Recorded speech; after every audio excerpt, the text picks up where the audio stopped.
Summary of the 5 Love Languages by Gary Chapman. Introduction. At 30,000 feet, somewhere between Buffalo and Dallas, Gary Chapman put away his tray table and listened to a story of a broken marriage. It was a story he had heard thousands of times in his office. The details vary, but the fundamental question remains the same. Why does love seem to evaporate after the wedding? Why do couples who were once inseparable eventually become roommates, or worse, enemies? The problem is not a lack of effort, but a fundamental misunderstanding of emotional communication. Chapman's thesis is simple yet profound. People speak different love languages. Just as trying to speak English to someone who only understands Chinese will lead to frustration, trying to express love in a way your spouse does not intuitively understand will leave their emotional needs unmet. We are often sincere in our love, but sincerely wrong in how we communicate it. In this book, Chapman argues that there are 5 specific languages of love: words of affirmation, quality time, receiving gifts, acts of service, and physical touch. Understanding these languages is the key to keeping love alive long after the initial spark has faded. We will define what it means to keep a love tank full, identify your primary language, and will explore his findings through the course of this summary. Chapter 1. What happens to love after the wedding? To understand why relationships struggle, we must first distinguish between the experience of falling in love and the act of staying in love. The in-love experience is euphoric. It is, according to psychologists, an emotional obsession. When we are in love, we believe our beloved is perfect. We feel we will never argue. We are altruistic, willing to do anything for the other person. However, Chapman notes that research indicates this in-love obsession has a lifespan of about 2 years. Once this period ends, we return to the world of reality. We begin to see flaws. We start to focus on our own needs again. This is where the trouble begins. Many couples believe that because the euphoria is gone, the love is gone. But true love, emotional love, is different. It is not merely a feeling, it is a choice. It requires effort and discipline. It is the decision to expend energy in an effort to benefit the other person. The transition from the in-love high to real love requires a shift in mindset. It requires us to learn how to communicate love in a way that emotionally resonates with our partner, ensuring they feel secure and valued. Chapter 2. The Love Tank Inside. Every child, there is an emotional tank waiting to be filled with love. When a child really feels loved, they will develop normally. But when the love tank is empty, the child will misbehave. Chapman argues that this need for love does not disappear when we reach adulthood. It remains our deepest emotional need. In marriage, the love tank is crucial. When your spouse's love tank is full, they feel secure, and the whole world looks bright. They can reach their potential in life. But when the love tank is empty, they feel used, empty, and insecure. Misbehavior, withdrawal, and harsh words are often just symptoms of an empty tank. The challenge is that what fills one person's tank may not fill another's. You might be filling your spouse's tank with acts of service because that is what you value, but if their tank is built for words of affirmation, they will still feel empty. To keep the tank full, we must learn the primary love language of our partner. Chapter 3. Love Language. Number 1. Words of affirmation. Mark Twain once said, "I can live for 2 months on a good compliment." For many people, words are the primary vehicle for love. Words of affirmation are not about flattery. They are about using words to build up the other person. One dialect of this language is verbal appreciation. This means expressing gratitude for simple things. It is noticing that the trash was taken out or that dinner was excellent.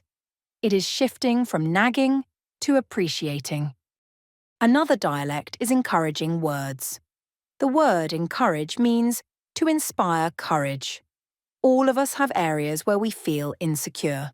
Often our spouse has latent potential that is stifled by fear. Soft, encouraging words from a partner can give them the courage to take that first step.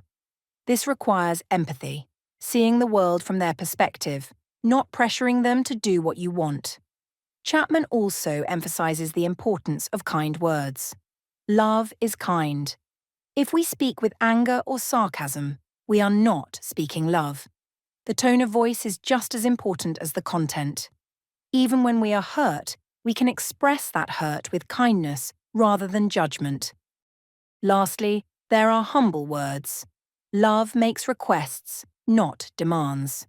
When you demand things from your spouse, you become a parent, and they become a child. Demands crush intimacy. Requests affirm the other person's worth and ability to choose to love you. Chapter 4, Love Language Number 2, Quality Time. For those whose language is quality time, togetherness is everything. But togetherness does not just mean proximity. Two people can sit in the same room watching TV and have zero quality time. Quality time means giving someone your undivided attention. It is looking at each other, talking, and engaging without the distraction of phones or television. A central aspect of this language is quality conversation. This is a sympathetic dialogue where two individuals share their experiences, thoughts, feelings, and desires in a friendly, uninterrupted context. For many, this is difficult because we are trained to analyze problems and offer solutions. But for the person whose language is quality time, they often don't need a solution. They need to be heard. They need empathy. Chapman offers practical tips for quality conversation. Maintain eye contact. Do not do other things while listening. Listen for feelings, observe body language, and refuse to interrupt. Another dialect is quality activities. This involves doing something that one or both of you have an interest in, with the emphasis being on, why are we doing this? Because I want to be with you. The activity is just the vehicle. The destination is the feeling of being loved and prioritized. Chapter 5, Love Language. Number 3, Receiving Gifts. Gifts are visual symbols of love.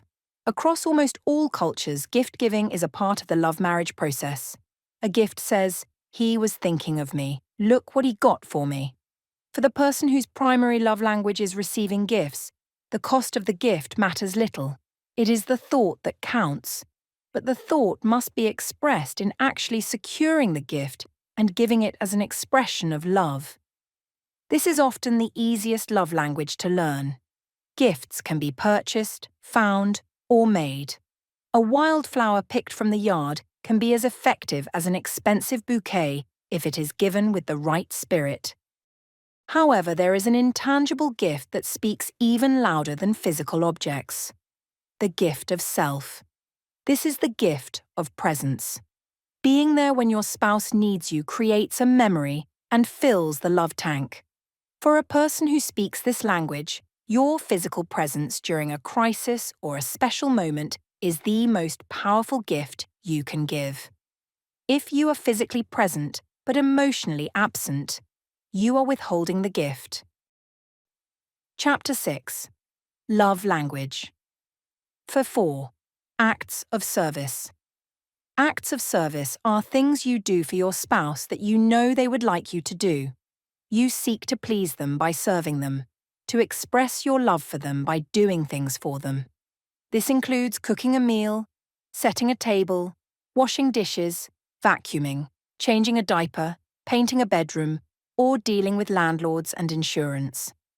These acts require thought, planning, time, effort, and energy. If done with a positive spirit, they are indeed expressions of love. Chapman makes a critical distinction here.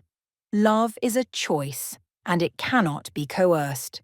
Criticism and demands may get the trash taken out, but they will not create love. They essentially say, "You are not doing it my way." When we treat our spouses as objects to accomplish tasks, we destroy the possibility of love.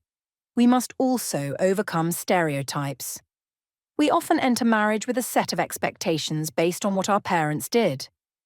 If you believe household chores are women's work, or yard work is men's work, you may be missing the chance to speak your spouse's language. You may need to re-examine your stereotypes to effectively love your partner. Chapter 7. Love Language. 5. Physical touch. Physical touch is a powerful vehicle for communicating marital love. We know that babies who are held, stroked, and kissed develop a healthier emotional life than those who are left alone. For some adults, physical touch is their primary love language.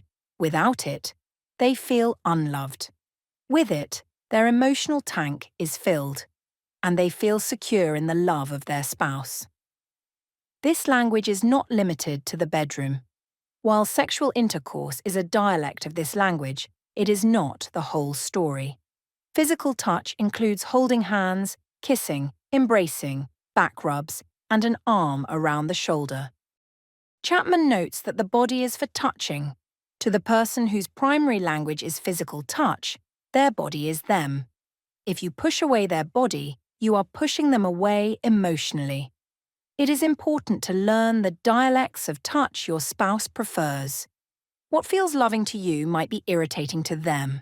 Explicit acts of touch, like a massage, require time, but implicit acts of touch, like a hand on the shoulder while pouring coffee, require only a moment, but speak volumes. Chapter 8. Discovering your primary love language. How do you determine which of these 5 is your primary language? Chapman suggests 3 ways to discover it. First, observe how you express love to others. We often give what we wish to receive. If you are constantly buying gifts for your spouse, it is likely that you are hoping for gifts in return. Second, listen to your most frequent complaints. Your complaints are often the reverse side of your deepest needs. If you say, "We never talk anymore," you are likely asking for quality time. If you say, "You never help me around the house," you are asking for acts of service. Third, ask yourself, what does your spouse do or fail to do that hurts you the most? The opposite of what hurts you most is probably your love language. Once you identify your own language, you must identify your spouse's. It is helpful to ask them directly, or to observe their behavior using the same criteria. Once you know their language, you must decide to speak it. This is where the rubber meets the road. Chapter 9. Love is a choice. The in-love experience is a natural instinct. It just happens. But keeping the love tank full is a choice. It is a discipline. It is easy to love someone when they are speaking your language and your tank is full. It is much harder to love someone when your tank is empty, or when speaking their language feels unnatural to you. If your language is words of affirmation, washing the car, acts of service, might feel like a chore. But if you do it because you know it communicates love to your spouse, it becomes an act of love. Chapman argues that love is the most important word in the English language, but it is often the most confused. Emotional love is not about getting what you want. It is about doing something for the well-being of the one you love. This choice can even restore a broken marriage. If you start filling your spouse's tank, even if you don't feel like it initially, they will likely begin to feel secure and loved. Eventually, they may begin to reciprocate. Love begets love. By choosing to speak the right language, you can create a climate where emotional intimacy can be reborn. Final summary. Gary Chapman's philosophy reminds us that love is not merely a fleeting emotion, but a skill we can master and a choice we make every day. We possess the personal power to transform our relationships simply by learning to communicate in the language our partner understands. By taking responsibility for filling our partner's love tank, we move from passive waiting to active loving. Ultimately, real love is an act of will that empowers us to build a lasting, fulfilling connection. Thanks for listening. If you found this summary valuable, please like, subscribe, and comment with your thoughts. To support the channel, all links are in the description.